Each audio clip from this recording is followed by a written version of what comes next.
The heart function as a pump. The heart receives deoxygenated blood on the right side and pumps it to the lungs to the oxygenated side to be oxygenated.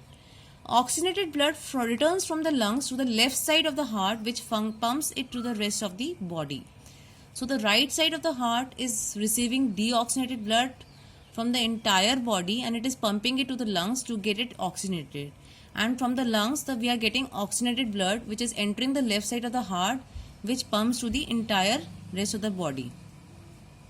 So heart functions as a pump. From the body, we are receiving CO2 which enters the right side of the heart, and from the lungs, oxygen rich blood is entering to the left side of the heart. This oxygen rich blood goes to the entire body and CO2 rich blood from the body goes to the lungs. So these two types of circulation take place in heart. Deoxygenated blood flows into the right upper chamber, which is separated from the lower chamber by a wall.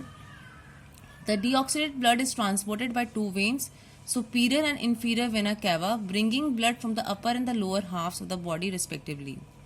When the pressure in the atrium is greater than that of the ventricle, the valve opens and blood flows from atrium into the ventricle. The ventricle is filled with blood. The valve closes once more and this marks the beginning of the contraction of the ventricle. The ventricle has a very thick, powerful muscular walls. The right ventricle contracts, forcing blood out through the pulmonary artery, which also has a valve at its opening. The pulmonary artery takes the deoxygenated blood to the lungs, where it gets oxygenated.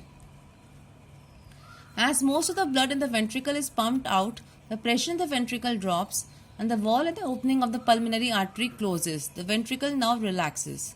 This cycle goes on and on. Once more blood from the atrium enters the ventricle.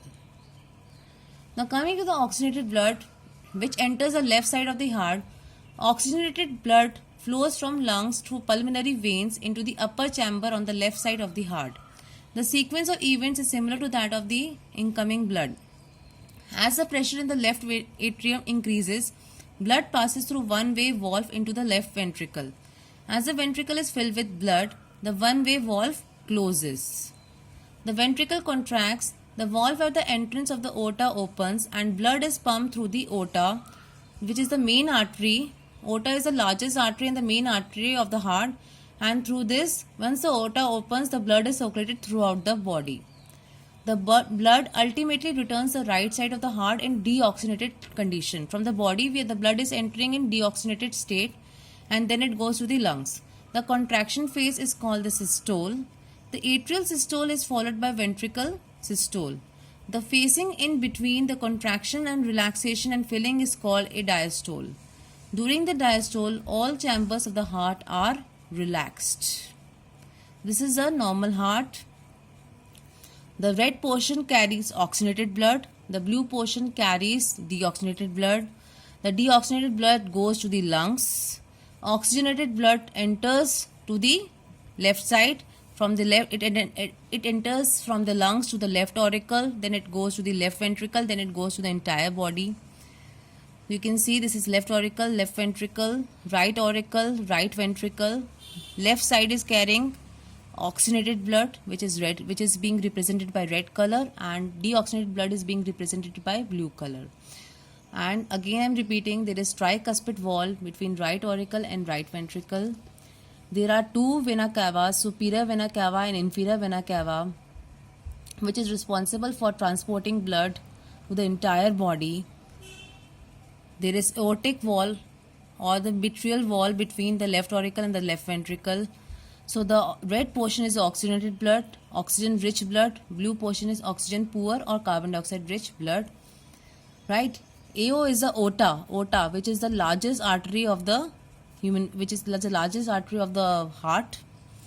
PA is the pulmonary artery. Artery is mainly responsible for carrying oxygenated blood, but pulmonary artery is opposite. Pulmonary artery carries deoxygenated blood. You can see PA, pulmonary artery. Blue portion, that is, it is carrying deoxygenated blood which will enter the lungs. Similarly, pulmonary veins, PV will carry pulmonary veins which will carry oxygenated blood. So this is opposite. pulmonary veins and pulmonary arteries. Though arteries and veins carry oxygenated blood and deoxygenated blood respectively. So blood vessels we will discuss in the next class. This is all about the functioning of the heart and the structure of the heart and the main functions of the circulatory system. Thank you.